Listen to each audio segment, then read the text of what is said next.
नमस्कार। बहस के सबसे बड़े शो दंगल में आपका स्वागत है। मैं हूं शुभांकर मिश्रा। सीबीआई और ईडी ने लालू परिवार पर अपने शिकंजे को और ज्यादा मजबूत कर लिया। पहले लालू और राबड़ी देवी से जमीन के बदले नौकरी घोटाले को लेकर पूछताछ हुई, तो अब बिहार के डिप्टी सीएम तेजस्वी यादव को भी सीबीआई ने पूछताछ के लिए समन भेजकर बुलाया है। हालांकि तेजस्वी ये कहकर नहीं पहुंचे कि उनकी पत्नी की तबीयत खराब है, लेकिन सवाल यह है कि 2024 से पहले जांच एजेंसियां अचानक से इतनी सक्रिय कैसे हो गई, या फिर अपना रूटीन काम कर रही हैं, जिसको लेकर विपक्ष सवाल खड़े कर रहा है। जांच एजेंसियों से विपक्ष की टेंशन बढ़ी हुई है और वो खुलकर आरोप लगा रहे हैं कि केंद्र सरकार जानबूझकर सीबीआई और ईडी को अपना सियासी हथियार बना रही है। आईआरसीटीसी स्कैम में सीबीआई और ईडी की जांच की रडार में लालू यादव की बेटियां भी आ गई हैं। अब सवाल यह खड़ा होता है, क्या वाकई में सीबीआई ईडी अपना काम निष्पक्षता के साथ कर रही है, या फिर जो आरोप विपक्ष लगा रहा है कि सियासी एजेंडे के तहत उनका इस्तेमाल किया जा रहा है। आज बहस इन्हीं सवालों के इर्द गिर्द, लेकिन उससे पहले एक रिपोर्ट दिखाते हैं।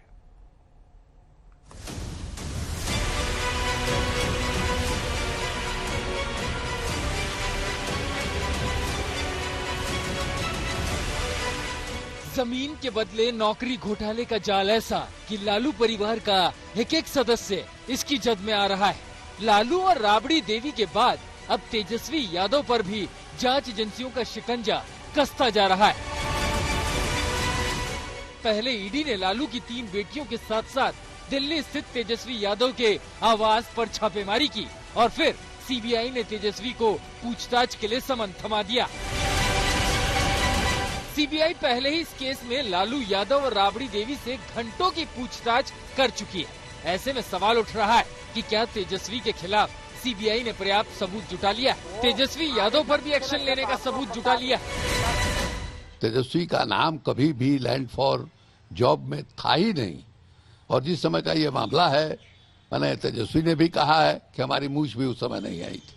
तो तेजस्वी को क्यों बुलाया है, ये समझ के बाहर की बात है। बाकी को आप कह रहे हैं कि नहीं साहब, मैंने हमारे खिलाफ पूछताछ के लिए एविडेंस है, आपने पूछताछ किया, ठीक है, लेकिन तेजस्वी का तो कुछ समझ ही में नहीं आ रहा है कि क्यों बुलाया। ईडी और सीबीआई ये दोनों अभी वर्तमान में भारत सरकार की कठपुतली हो गई है। जहां जहां जो उनके विरोधी हैं, किसी भी राज्य में जो बीजेपी के विरोधी हैं, 24 के आने वाले चुनाव को देख करके घबराए हुए हैं। चूंकि जिस तरीके से विपक्ष का गठबंधन बन रहा है, उस गठबंधन को ये लोग चाहते हैं कि किसी तरह से बिखरे, टूटे, डराना, धमकाना। आरजेडी के नेता बार बार जांच एजेंसियों की कार्रवाई को 2024 के लोकसभा चुनाव से जोड़ रहे हैं और इस बहाने बीजेपी पर हमला बोल रहे हैं। लेकिन ईडी सूत्रों की माने तो छापे के वक्त न्यू फ्रेंड्स कॉलोनी के मकान में तेजस्वी यादव की मौजूदगी से लालू परिवार के खिलाफ केस मजबूत बन सकता है। इससे ये साबित करने में मदद मिलेगी कि तेजस्वी घोटाले में शामिल कंपनी की संपत्ति का उपयोग कर रहे थे। ईडी सूत्रों के मुताबिक तेजस्वी का ये घर एके इन्फो सिस्टम प्राइवेट लिमिटेड नाम की कंपनी के नाम पर रजिस्टर्ड है।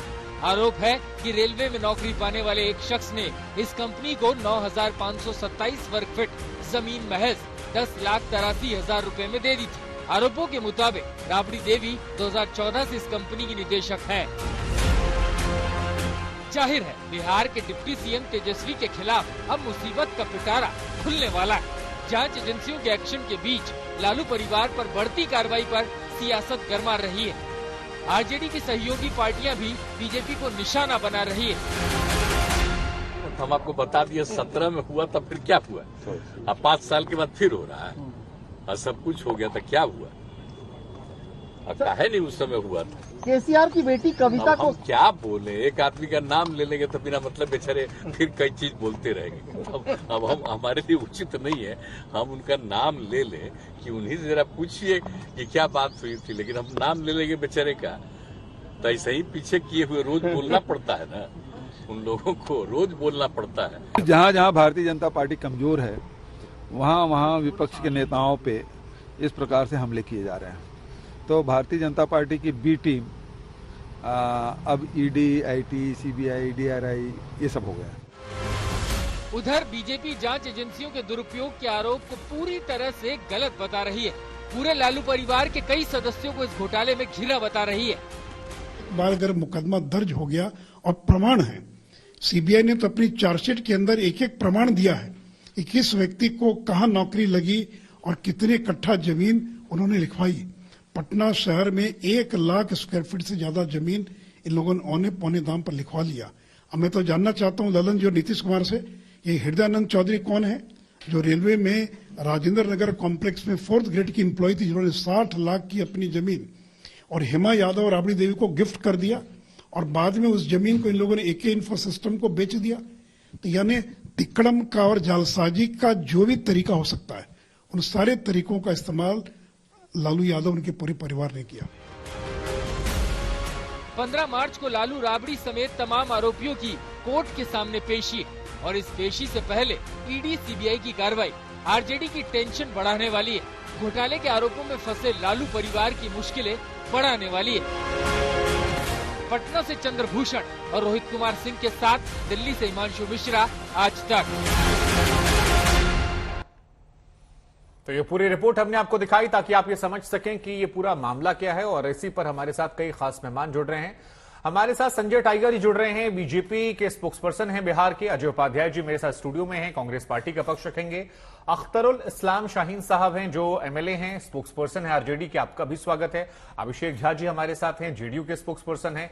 अरविंद वाजपेयी जी हमारे साथ हैं, एलजेपी के स्पोक्सपर्सन हैं। और अब से थोड़ी देर में हमारे साथ सुशील मोदी जी भी जुड़ेंगे, उनसे भी बातचीत करेंगे। लेकिन संजय टाइगर जी, शुरुआत में आपसे करूंगा।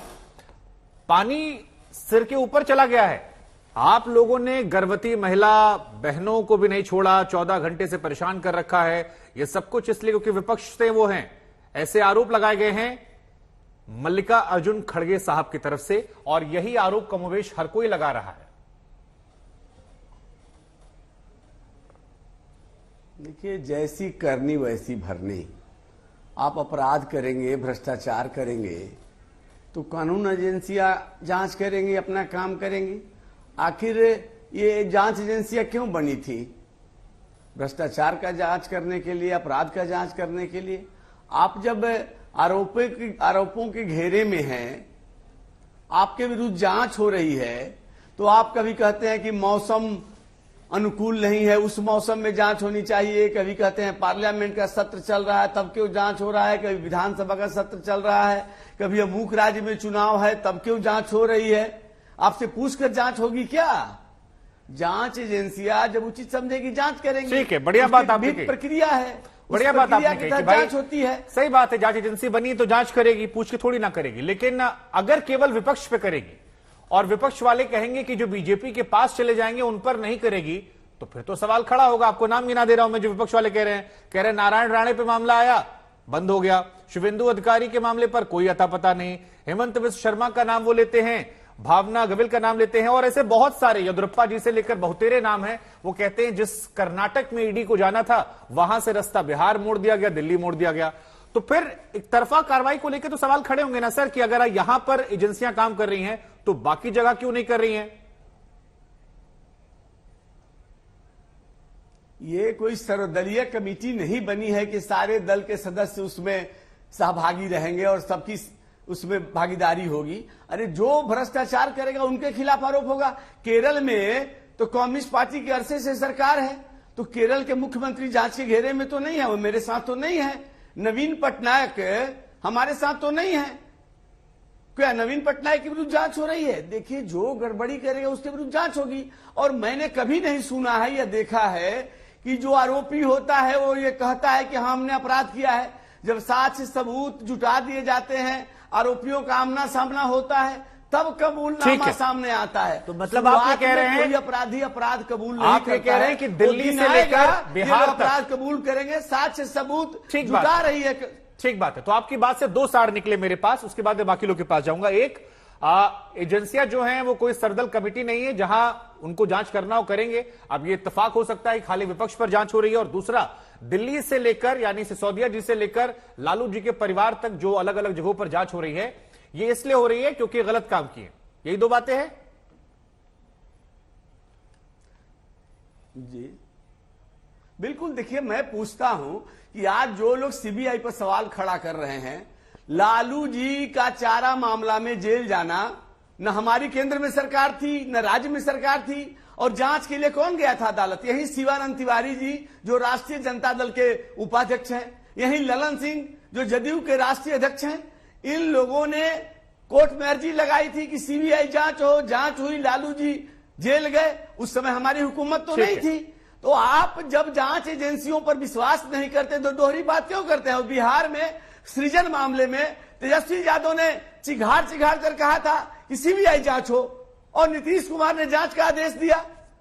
तो जब सीबीआई भरोसेमंद नहीं है तो आप उसकी मांग क्यों करते हो? ठीक है, यानी आपके अनुसार सीबीआई काम करे। ठीक है, अख्तरुल इस्लाम शाहीन साहब, निष्पक्ष जांच अब मैं आपके पास आ रहा हूं और जो सवाल के घेरे में आएंगे कानूनी कार्रवाई होगी। ठीक है, अख्तरुल साहब, मैं आपके पास आ रहा हूं। जो सवाल आप लोगों का था कि विपक्ष पर क्यों होता है, वो मैंने पूछ लिया। जवाब देने के लिए वो बाध्य जिस तरह से है, उन्होंने अपना जवाब दे दिया। अब सवाल मेरा आपसे है, जो बात यहां पर कही गई बीजेपी की तरफ से कि आपको तो आपके अपनों ने लूटा है, जो आज आपके सबसे बड़े हमदर्द बने हैं, इन्हीं लोगों ने केस में जाकर सबूत दिए, इन्हीं ललन सिंह ने क्या क्या बातें कही, इन्हीं नीतीश कुमार ने एक दौर में स्पष्टीकरण मांगा था इसी मामले को लेकर जब सरकार बदल गई।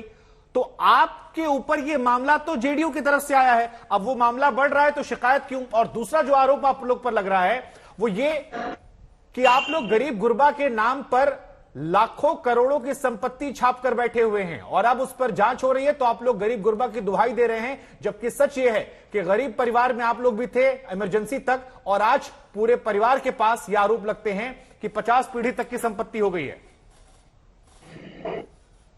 नहीं, देखिए, जो भी जदयू के नेता का नाम है कि उन्होंने शिकायत किया था, 2005 के आसपास का मामला है। 2008 में सीबीआई ने जांच किया, पूरे मामले को तहकीकात किया, उसमें कोई भी साक्ष्य नहीं पाया। पुनः फिर 2010 में भी जांच किया और सीबीआई ने जांच करने के बाद कोई भी साक्ष्य नहीं पाया, और इनकी सरकार आए हुए भी 9 साल हो गए। 9 साल में अगर कोई साक्ष्य होता तो पहले साल, दूसरे साल, तीसरे साल, चौथे साल, 5वें साल कुछ तो कार्रवाई होती। जब देखिए, जब चुनाव आ रहा है 2024 का, तब ये कुछ कह रहे हैं कि दोषी है, दोषी। अरे भैया, 2 बार सीबीआई जांच कर लिया, 9 साल आपने भी देख लिया।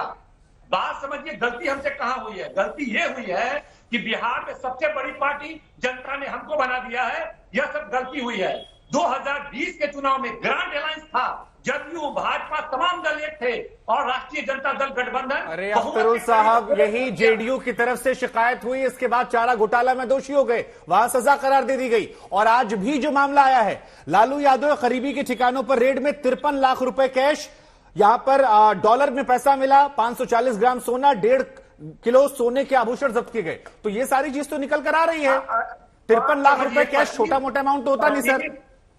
25-50 लाख रुपए के जेवरात, आप भी एंकर हैं, आप भी अनुमान करते होंगे कि एक आध घर आपके पास भी होगा, आपके पास भी 10-5 लाख का सोना होगा, आपके पास भी गाड़ी होगी। 25-50 लाख एवरेज जो लोग, क्योंकि फकीर तो नहीं है, कोई अच्छा जॉब करते हैं। 53 लाख रुपए कैश सामान्य बात है सर, घर में 53 लाख रुपए कैश रखना।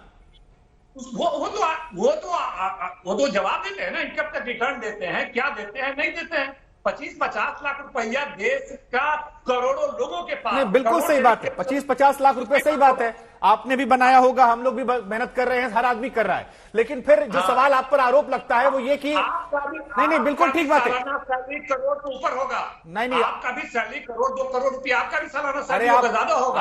आजकल बिहार पुलिस बहुत एक्टिव है, हमारे यहाँ भिजवा दीजिएगा सर। नहीं है सर, बड़ी मुश्किल से चल रहा है, चैनल खर्चा उठाते हैं सर। चलिए ठीक है सर। अरे सुनिए ना अख्तरुल सर, अख्तरुल जी सवाल सुन लीजिए सर। देखिए, आपने बिल्कुल ठीक बात कही कि 25-50 लाख रुपए नेता बनते हैं, आसानी से आते हैं। लेकिन एक सवाल जो मुझसे कई लोगों ने कहा वो पूछा जाए कि वो तमाम लोग जो अपने आप को गरीबों का मसीहा कहते हैं, वो इतनी ज्यादा संपत्ति कैसे बना लेते हैं? क्योंकि करोड़ों की संपत्ति अगर बन जाती है तो कोई तो फॉर्मूला होगा, और यही आरोप यहां लग रहे हैं, चाहे वो नौकरी के बदले जमीन घोटाले की बात हो या बाकी जगहों पर, कि ये करोड़ों अरबों की संपत्ति कैसे बन गई? इतना बड़ा कौन सा बिजनेस था? आय से अधिक संपत्ति का मामला लालू जी पर, राबड़ी जी पे चला था मामला, केस लंबे केस चला, न्यायालय से बाइज्जत बड़ी हुए, पूरी सीबीआई ने कहीं कोई संपत्ति नहीं दिखाया। आय से अधिक संपत्ति मेरे पास नहीं है, इसलिए चैनल पे ये बात आप नहीं बोल सकते हैं। उसमें बाइज्जत बड़ी।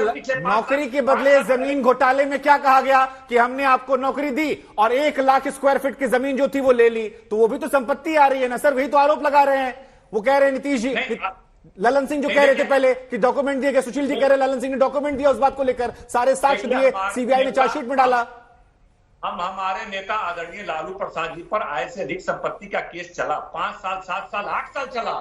जज ने अंत में फैसला दिया कि कहीं कोई संपत्ति भी प्रस्तुत ठीक है, लेकिन आप मौजूदा दौर में ये आरोप लग रहा है कि पिछली सरकारों में आप लोग को आसानी हो जाती थी। ठीक है सर, ठीक है, ठीक है, परेशान किया जा रहा है, ठीक है, आपको परेशान किया जा रहा है क्योंकि आप बिल्कुल ठीक बात है, तो भाजपा के साथ रहिए, ठीक है, उनके अनुकूल राज्य में गठबंधन कीजिए, ठीक है, क्योंकि सर्वे रिपोर्ट यह बताता है कि बिहार में भाजपा समाप्त हो गई है। ठीक है, आपकी ये बात को मैं नोट कर ले रहा हूं। एक बार फिर से जब बीजेपी के पास जाऊंगा मैं उनसे ये सवाल पूछूंगा कि क्या सरकार को लेकर इतनी हड़बड़ तड़बड़ है। लेकिन हमारे साथ अभिषेक झा जी भी हैं।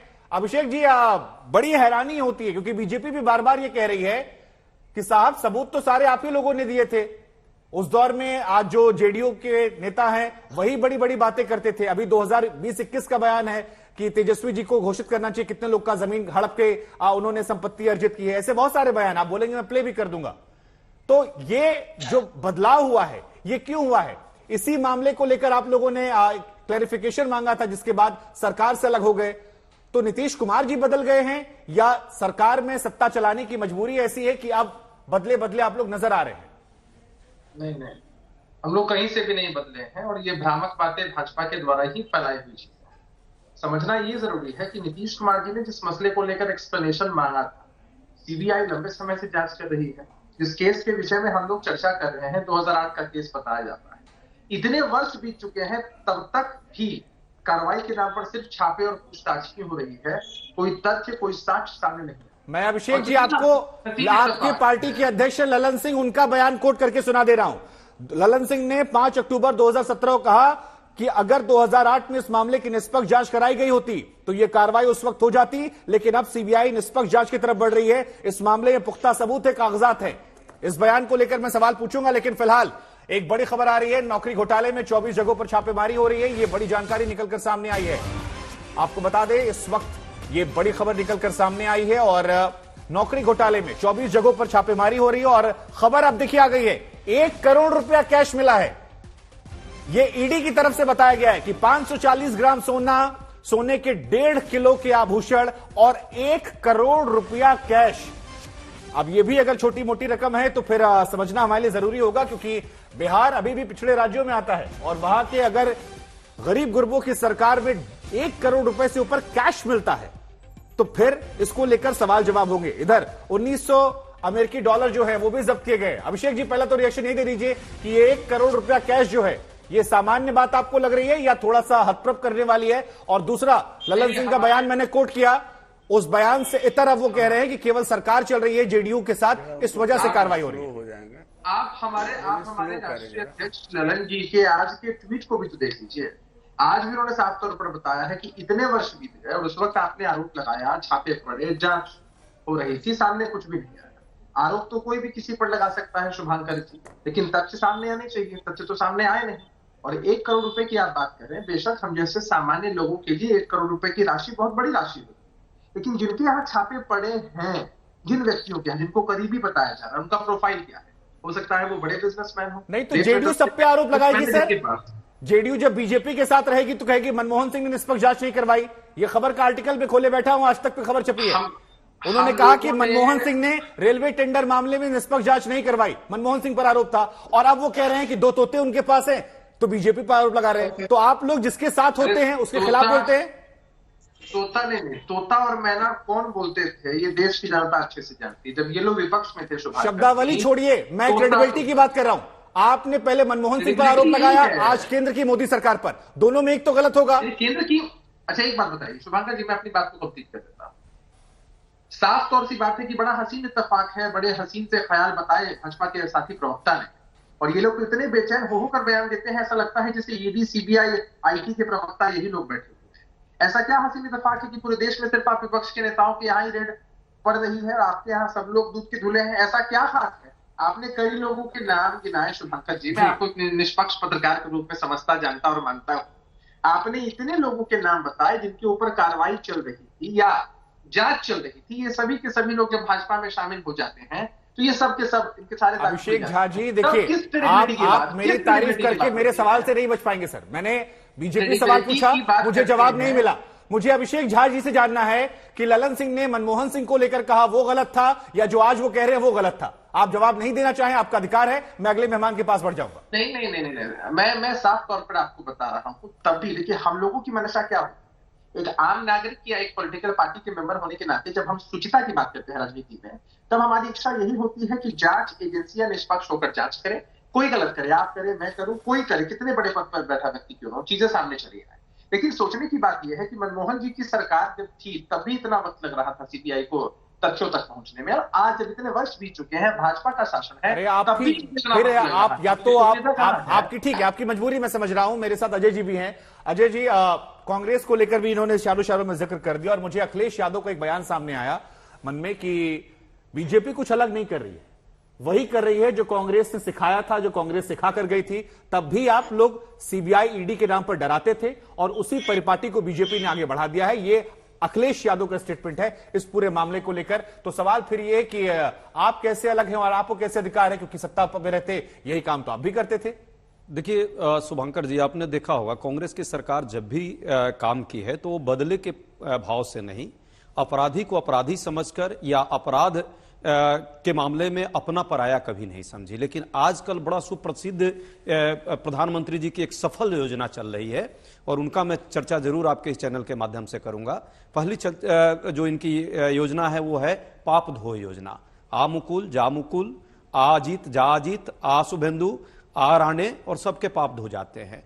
दूसरी योजना जो सबसे महत्वपूर्ण है वो है मित्र बचाओ योजना। आजकल मित्रों को बचाने में पूरी, चाहे येदियुरप्पा जी हो, चाहे शिवराज सिंह चौहान हो, रमन सिंह हो, ऐसे सैकड़ों चीज हैं। और सबसे महत्वपूर्ण है, इतना लाखों करोड़ रुपए का घोटाला भी सबके सामने है अडानी जी का। एक चपरासी भी ईडी सीबीआई का आज तक नहीं जा पाई, ये आश्चर्य अपने आप में होता है। और तीसरी जो सबसे महत्वपूर्ण आजकल ये है, जो आज का ये सब जो दौर आप दिखा रहे हैं, इसमें है पीएम प्रताड़ना योजना। विरोधियों को प्रताड़ित करने के लिए साम दाम दंड भेद अपनाओ। कोई इनको भ्रष्टाचार से यदि मुक्ति चाहिए थी देश में और वो मुद्दा होता तो ये सबके साथ समान व्यवहार करते। इन्होंने कभी ऐसा नहीं किया। नारा जब सत्ता में नहीं थे तो एक नारा था, न खाऊंगा न खाने दूंगा। आज जानते हैं नारा क्या हो गया है? ऐसे गियर चेंज किए हैं ये। आजकल नारा हो गया है, मैं खुल्लम खुल्ला खाऊंगा, मित्रों को बचाऊंगा और विरोधियों को जो है प्रताड़ित करवाऊंगा ईडी सीबीआई से। अब आपके लिए नारा, अब आपके लिए भी 2-3 सवाल मेरे पास है। पहला सवाल, कांग्रेस की सरकार जब थी तो कितने सहयोगियों पर आप लोगों ने केस ठोक दिया था? देखिए उस समय कई सहयोगी थे, जिन लोगों ने गलत किया उन पर केस आए। आप पर आरोप लेकिन हमने आप लोग ब्लैकमेल करते थे। मायावती अखिलेश दोनों कहते थे कि सीबीआई का डर दिखाया था। देखिए अखिलेश जी और मायावती जी का तो स्टेटमेंट ठीक है, उनके अपने संदर्भ रहे होंगे उस समय, और आरोप प्रत्यारोप ऐसा नहीं है, उस समय भी लगते थे, मैं ये भी नहीं कहूंगा। दूसरा सवाल, लेकिन सच जो है ये है, अब सच को लेकर सारे केसेस जो हमने किए थे, लालू यादव पर जो ये आरोप लगे हैं, लालू यादव पर जो ये आईआरसीटीसी स्कैम को लेकर आरोप लगे हैं, उस वक्त प्रधानमंत्री कौन था? ठीक है, हमने निष्पक्षता के साथ कहा जांच कराइए। हम तो कह रहे हैं निष्पक्षता के साथ। कौन था? मनमोहन सिंह की मनमोहन सिंह थे। ललन सिंह का जो बयान है कि मनमोहन सिंह ने निष्पक्ष जांच नहीं करवाई, सीबीआई को पहली बार तो था, सुप्रीम कोर्ट में किसकी सरकार में कहा गया था? शुभंकर जी, हमने ये केस दर्ज कराया था और भी कई लोगों पर केस दर्ज कराया था, और जो कोर्ट की प्रक्रिया थी, न्यायिक प्रक्रिया, उसमें सरकार हस्तक्षेप नहीं करती है। कोर्ट ने इनके ललन सिंह उस दौर में झूठ बोल रहे थे। आप ये बात जेडीयू के प्रवक्ता से कहेंगे? हो सकता है उस समय की राजनीतिक विविध उनकी क्या समझदारी थी, उनके पास क्या तथ्य थे, वो किस धारा में उस समय थे, ये हो सकता है। लेकिन हमने जांच कराई अपने ही साथियों पर, लेकिन कोर्ट ने उनको बरी किया। आज तो अपने साथी पर जांच ही नहीं हो सकती, क्योंकि वो तो दूध के धुले हुए हैं। भाजपा के कार्यालय में जाके पानी पी लिया और सत्य हरिचंद्र बन गए। इससे पहले सबसे पापित आत्मा थे, अपनी आत्मा हो गई। मैं आ रहा हूं संजय जी, आपके पास आ रहा हूं। मैं एक बार एलजेपी को भी शामिल कर लूं, उसके बाद आपके पास आ रहा हूं। सिर्फ एक चीज आऊंगा सर के पास। अरविंद वाजपेयी जी, आप इस सब के बीच में कहां खुद को पा रहे हैं? क्योंकि जेडीयू और आरजेडी कह रही है कि बिहार में हमारे गठबंधन से बीजेपी डर गई है। बीजेपी कह रही है कि जो भ्रष्टाचारी उन पर कार्रवाई हो रही है। एलजेपी का स्टैंड क्या है और एलजेपी बिहार की सियासत में इस बीच में कहां अपने आप को दिख रही है? देखिए, कोई भी सिटीजन होगा, कोई भी पॉलिटिकल पार्टी होगा, उसका स्टैंड यही होगा कि भ्रष्टाचारियों के साथ कभी खड़ा नहीं होना चाहिए। नंबर 1, भ्रष्टाचारियों के खिलाफ कार्रवाई होनी चाहिए, सख्त से सख्त कार्रवाई होनी चाहिए, बिकॉज ये जनता का पैसा होता है, जो लूटा जाता है वो जनता का पैसा है। दूसरा सवाल ये है शुभंकर जी कि कोई भी अपराधी किसी केस में होगा तो वो क्या करेगा, उसके पास क्या डिफेंस है? यही डिफेंस होता है कि पॉलिटिकल वेंडेटा है, विक्टिम हो गया हूं जी। फिर दूसरी बात क्या कहते हैं, पहले उसको पकड़ के लाओ फिर मेरे से बात करना। क्या ये क्रिमिनल जूरिस्प्रूडेंस में ये चीजें अलाउ है? आप क्या अपराधी ये कह सकते हैं पहले दूसरे अपराधी को पकड़ा फिर मेरे को एक्शन लेना? नहीं, लेकिन अरविंद जी जो विपक्ष के नेता कहते हैं कि 2014 के बाद ईडी के केसेस जो है वो कई गुना बढ़ गए हैं, और जो केसेस बढ़े हैं कई गुना, उसमें विपक्ष दावा करता है कि 80-85% केसेस केवल विपक्ष के नेताओं को टारगेट करने के हैं। तो आप इससे इत्तेफाक मानते हैं कि अपराधी पर कार्रवाई हो लेकिन केवल विपक्ष पर कार्रवाई हो, विपक्ष पर जांच हो, तो सवाल ना खड़े हो? अरे भाई, अरे नहीं, सुनिए ना, जो क्राइम करेगा, चाहे विपक्ष है, चाहे पक्ष है, चाहे लाल है, चाहे हरा है, चाहे पीला है, उसके खिलाफ कानून अपना काम करेगा। कानून में ना पक्ष है ना विपक्ष है, कानून में सिर्फ एक वर्ड है, अपराधी। जिसके खिलाफ क्राइम रजिस्टर्ड होगा उसकी इन्वेस्टिगेशन होगी। और दूसरी इंपॉर्टेंट बात यह है कि जब इन्वेस्टिगेशन शुरू हो गई उसके बाद न तो इन्वेस्टिगेशन एजेंसी के पास कोई पावर है, वो सारा का सारा कंट्रोल कोर्ट के पास चला जाता है, जुडिशियल अथॉरिटी के पास चला जाता है। आपने देखा मनीष का ये देखा कि भाई कोर्ट के सामने 24 घंटे में पेश किया और कोर्ट ने कहा बताओ भाई क्या है इनके खिलाफ। तो ईडी ने और सीबीआई ने बकायदा रिपोर्ट और डॉक्यूमेंट और तथ्य रखे, जुडिशियस माइंड अप्लाई करके कोर्ट ने उनको जुडिशियल कस्टडी या रिमांड में नहीं तो वो जो कर्नाटक वाली खबर सर आई थी जिस पर कहा जा रहा था कि कई करोड़ कैश मिला है, वहां पर तो विपक्ष कह रहा है कि कुछ नहीं हुआ। Very good. हाँ, उसका जवाब है, उसका बड़ा सीधा सा जवाब है। देखिए, कर्नाटक में जिस एमएलए के लड़के के खिलाफ पैसे की रिकवरी हुई वो एक्टिव था, उसने लॉ में जो रेमेडी अवेलेबल थी फौरन कोर्ट चला गया और वहां से एंटीसिपेटरी बेल करा दी, जो इनको भी अवेलेबल है। यही से सवाल सर निकल रहा है, यहीं से गए थे ना बात के संजय टाइगर जी। देखिए, अब यहीं से सवाल आ रहा है कि एक व्यक्ति जिसके घर करोड़ों कैश मिला उसे जमानत मिल जाती है, लेकिन फिर दिल्ली में देखते हैं हम कि सीबीआई की जमानत खत्म होती है, वो वहां से पहुंच जाते हैं ईडी के पास। अब सवाल यह है कि जिन पर कानून का पालन करवाने की जिम्मेदारी है, अगर उनकी निष्पक्षता को लेकर सवाल हो रहा है। और इसी पैनल में देखिए, बार बार कहा गया, इसलिए फिर से एक बार नाम ले रहा हूं, नारायण राणे, शुभेंदु अधिकारी, हेमंत शर्मा, येदियुरप्पा, प्रताप सरनाइक, ऐसे कई नेताओं के नाम लिए जा रहे हैं जो बीजेपी में जब शामिल हुए तो उसके पहले जो जांच चल रही थी वो खत्म हो जाती है। और विपक्ष बार बार कह रहा है कि आप लोग के यहां कोई वॉशिंग मशीन है जिसमें जो जाता है वो धुल जाता है, लालू जी नहीं गए, इसलिए आप लोग उनके लगातार पीछे पड़े हैं, वरना देश में कई और भी नेता हैं जो शायद सलाखों के पीछे होते लालू जी से पहले। यह कहना है विपक्ष का। देखिए, मुझे लगता है कि जो आरोपियों के प्रवक्ता बैठे हुए हैं वो इधर उधर की बात कर रहे हैं। हंसुआ के ब्याह में खुरपी का गीत गाना हमारे यहाँ एक मुहावरा है, उसको चरितार्थ कर रहे हैं। आप बताइए कि लैंड फॉर जॉब मामले की जांच की मांग किसने की थी? दिवंगत शरद यादव जो जदयू के राष्ट्रीय अध्यक्ष थे और ललन सिंह जी, ये लोग सीबीआई के पास साक्ष्य सबूत देने गए थे, प्रधानमंत्री मनमोहन जी से आग्रह किया था। अब ये कह रहे हैं कि देर क्यों हो रही है? तो देखिए, जो कानूनी प्रक्रिया है, न्यायिक प्रक्रिया है, उसमें कई पेच हैं। अब अदालतों में कई मामले लंबित है, वर्षों से पेंडिंग पड़ा हुआ है, तो क्या आप न्यायालय पर सवाल खड़ा करेंगे? और केवल सीबीआई और ईडी का मामला नहीं है, जब ये चुनाव हारते हैं तो चुनाव आयोग पर सवाल खड़ा करते हैं। संजय जी, सवाल न्यायालय पर नहीं आ रहा है, जो आरोप लग रहा है वो एजेंसी पर लग रहा है। विपक्ष कह रहा है कि एजेंसियों का दुरुपयोग किया जा रहा है, न्यायालय पर कोई सवाल नहीं खड़े कर रहा है। मैं तो यही कह रहा हूं कि आप सवाल यही कह रहे हैं कि देर क्यों हो रही है, इतने देर क्यों हो गई? तो एक विहित प्रक्रिया है, आरोपी पक्ष के पास भी पूरा अधिकार होता है कि उसके खिलाफ अदालतों में जाए, अपना पक्ष रखे। तो मैं पूछना चाहूंगा कि लैंड फॉर जॉब मामले में आखिर लोगों ने अपने करोड़ों की संपत्ति कौड़ी के भाव लालू परिवार को क्यों दे दिया? तेजस्वी यादव 29 वर्ष की उम्र में 22 परिसंपत्तियों के मालिक कैसे हो गए? पटना में कितने करोड़ का, 500 से ज्यादा करोड़ का मॉल कैसे बन रहा था? लोग इनको जमीन क्यों गिफ्ट कर रहे हैं? आपके यहां से सोना पकड़ा जा रहा है किलो के भाव में, करोड़ों रुपया नकदी पकड़ा जा रहा है, डॉलर पकड़ा जा रहा है, कहां से आया? आपको जवाब देना होगा। अख्तरुल इस्लाम साहब, बात करने से जान ये नहीं सवाल आपसे पूछा जा रहा है कि भाई आप आरोप लगा ले, वो बात ठीक है, लेकिन मैं पूछता हूं, देखिए ठीक है, मैं जवाब एक बात और देखिए, एक बात और खत्म करता हूं जी। मैंने पहले भी कहा कि लालू यादव आदतन भ्रष्टाचारी हैं। जेल जब पहली दफा गए थे चारा मामले में तो ना हम केंद्र में थे ना राज्य सरकार में थे, क्यों जेल चले गए?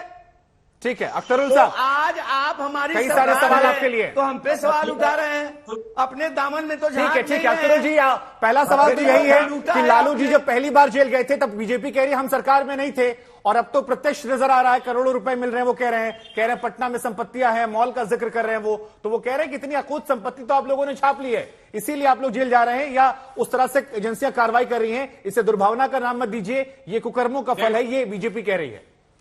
देखिए, जो 1 करोड़ रुपए बरामदगी का मामला बता रहे हैं, अभी आपने देखा 2 दिनों पहले 10 करोड़ रुपया एक मामूली एमएलए के पास पकड़ा जाता है। इनके सांसद बेगूसराय के हैं गिरिराज सिंह, उनकी आवाज पर 3 करोड़ रुपया पकड़ा जाता है, और इनके पूरे खानदान में छापा मार दिया।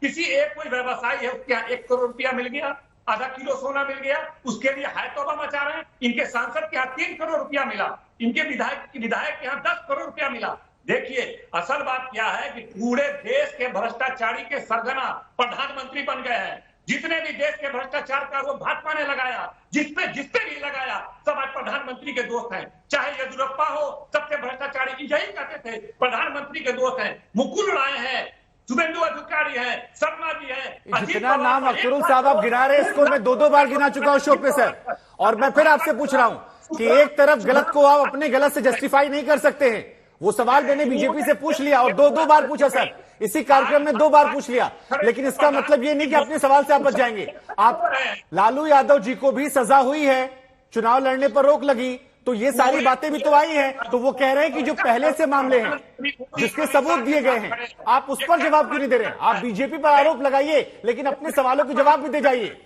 सुधाकर जी, ये क्या प्रमाणित करता है कि पूरे जिसको भाजपा ने भ्रष्टाचारी कहा वो सब प्रधानमंत्री के साथ खड़े हैं।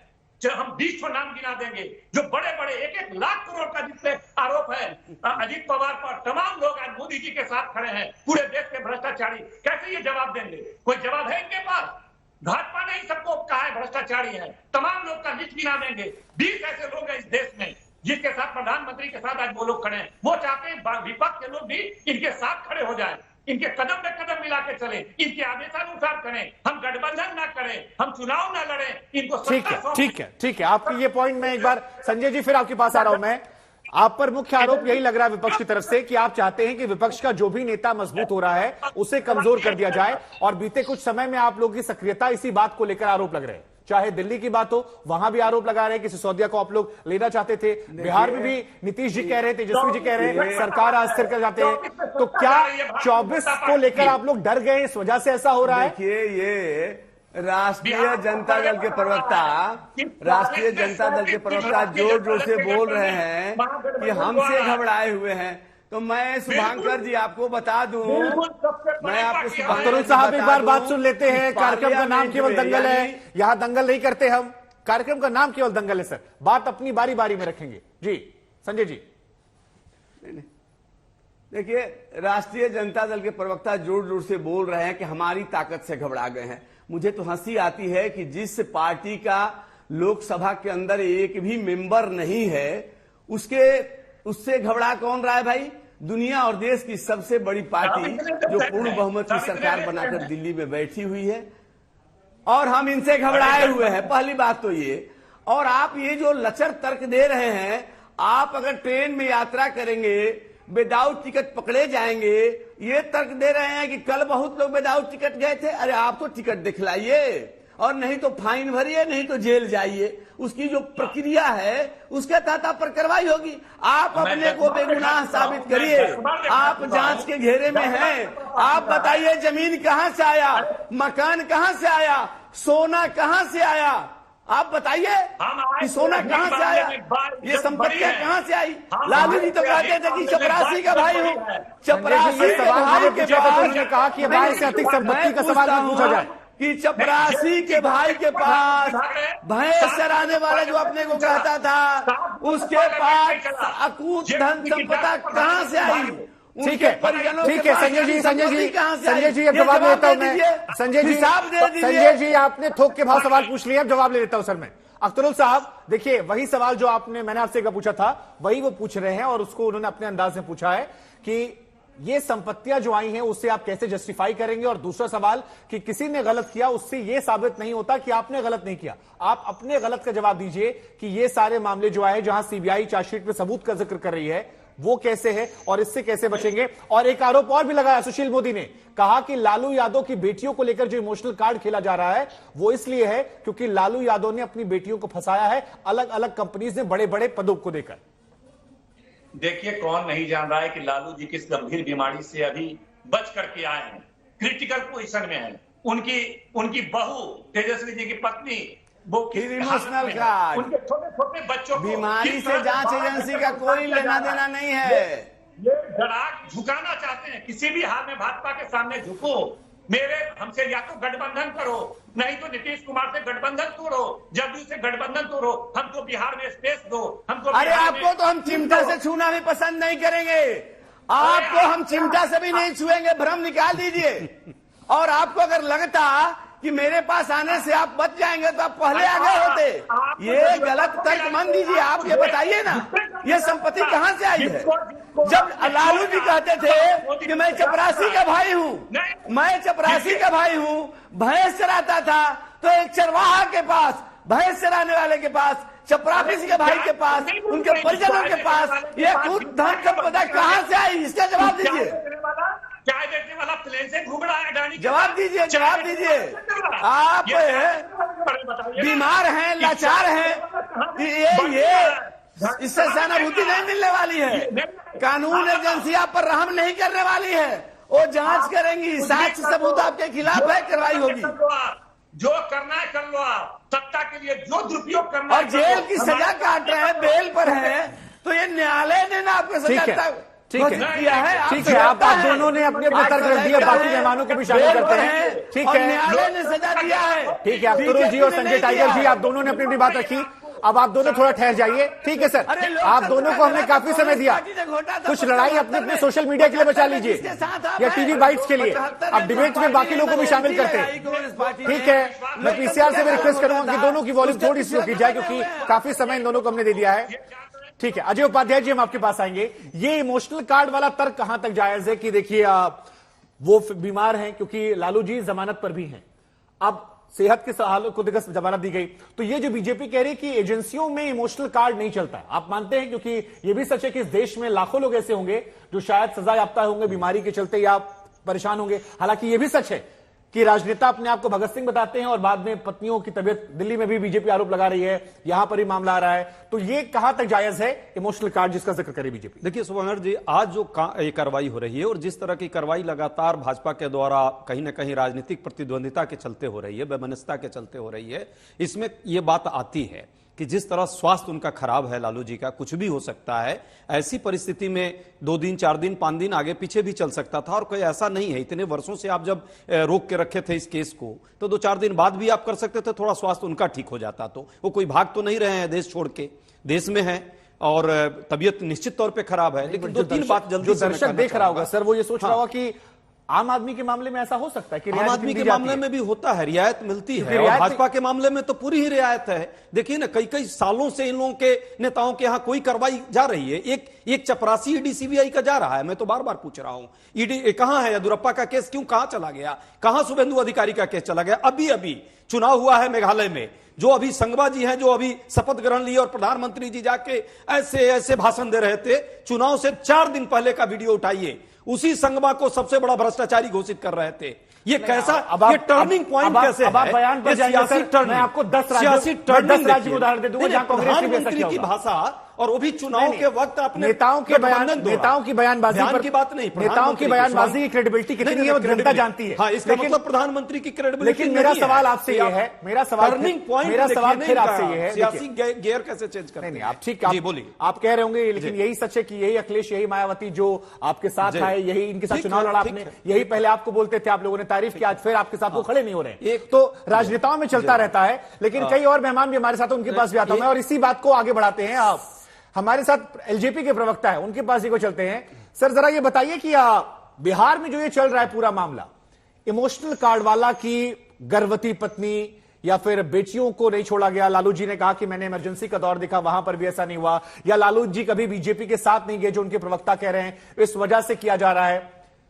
एजेंसियों का दुरुपयोग आपको लग रहा है, और ये इमोशनल कार्ड का असर चुनाव को लेकर है या वाकई में इसका कोई असर है, और क्या रियायत देनी चाहिए थी अगर उनकी सेहत में वाकई में इतनी खराबी है या पत्नी गर्भवती है, तो फिर इसको टाला जा सकता था? देखिए शुभांकर जी, एक तो बात, ये सब जितने लोग हैं ये पॉलिटिशियन हैं, और पॉलिटिशियन है इसीलिए ये तीन बातें कर रहे हैं, पॉलिटिकल वेंडेटा, विक्टिम कार्ड और तीसरा इमोशनल कार्ड, क्योंकि इनको पता है कि हमारा बचाव तो सिर्फ राजनीति में ही हो सकता है, इसलिए ये तीनों बातें कर रहे हैं। लेकिन जानकारी के लिए बता दूं कि लीगल जुरिस्प्रूडेंस में medical ground is no ground, medical का ग्राउंड से थोड़ी लीनियंसी तो मिल जाती है जब आप बेल की बात करते हैं, अदरवाइज उसमें कन्विक्शन में या इन्वेस्टिगेशन में कहीं कोई उससे फर्क नहीं पड़ता। और नंबर 2 ये बात है कि इन्वेस्टिगेशन एजेंसी का प्रोटोकॉल देख लिए कि वो घर गए हैं, वहां जाके बाकायदा रिकॉर्डिंग की है, प्रॉपर इनके घर में बैठ के पूछताछ की है, मतलब क्या उन्होंने जाति की है? ये तो उनका अधिकार है ना कि आपके घर जाके आपसे बाकायदा आपके ड्राइंग रूम में बैठ के, और इससे ज्यादा प्रिविलेज क्या लोगे? एक आदमी के साथ तो ये नहीं होता। ये चूंकि एस्टेब्लिश्ड लोग हैं, पॉलिटिक्स में है, इसलिए बेनिफिट मिल रहा है, और इसमें भी मौका तलाश रहे हैं कि जी पूछताछ क्यों कर ली, पहले अपनों को पकड़ो फिर दूसरों को पकड़ो, मतलब क्या कहां ले जा रहे हैं? ठीक है, आपने ये अच्छी बात कही कि भाई 2004 से 9 तक जो ठीक है। अभिषेक झा जी, नीतीश कुमार जी जब बात करप्शन की आती थी तो जीरो टॉलरेंस हमेशा कहते थे, अब थोड़े बदले नजर आ रहे हैं। यही आरोप लगाकर आपकी पार्टी के सदस्य थे उपेंद्र कुशवाहा जी, वो चले गए कि तेजस्वी जी का झुकाव जो है वो ज्यादा नजर आने लगा है। और अब यहां पर करप्शन को भी आज हमने देखा कि नीतीश कुमार जी जस्टिफाई कर रहे थे कि देखिए 5 साल में कुछ नहीं हुआ, ऐसा वैसा। पहले नीतीश जी ऐसा नहीं बोलते थे, वो स्पष्ट बोलते थे करप्शन पर जीरो टॉलरेंस, अपने मंत्री से भी इस्तीफा लूंगा और सरकार भी छोड़ दूंगा। नीतीश जी ने जीरो टॉलरेंस की नीति तब भी रखी है, आज भी रखी है, तब भी जो फैसला लिया था इसी को लेकर रखा था। आपने आज का उनका बयान सुना होगा, बयान में साफ है कि 5 वर्षों में हुआ क्या, नतीजा क्या आया।